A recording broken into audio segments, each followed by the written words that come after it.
Hello, good day. This is experiment number 3, silicon controlled rectifier. For this experiment, the materials are 1 piece ECR number S4006 LS3, 1 piece 2K ohms potentiometer, 1 piece 470 ohms 1 half watt resistor, 1 piece 2K ohms 1 half watt resistor, 1 piece LED, an industrial electronic experimenter, analog multimeter, and some hook-up wires.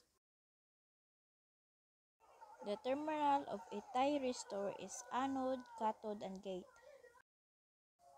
For the connections, we need a 12-volt source connected to the 470 ohms resistor, connected to the LED, and connected to the anode of thyristor.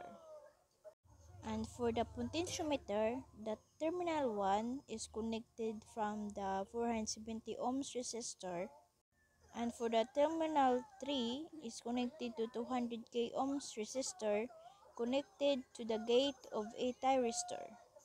And also the terminal 2 of a potentiometer is connected to 200k ohms resistor, and the cathode of a thyristor is connected to ground.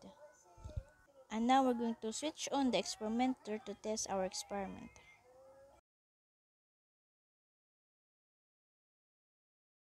As you can see, while adjusting the potentiometer, the LED lights on. The potentiometer triggered the gate of the thyristor to switch on. The LED won't turn off until the anode of the thyristor will be interrupted. That's all. Thank you for watching.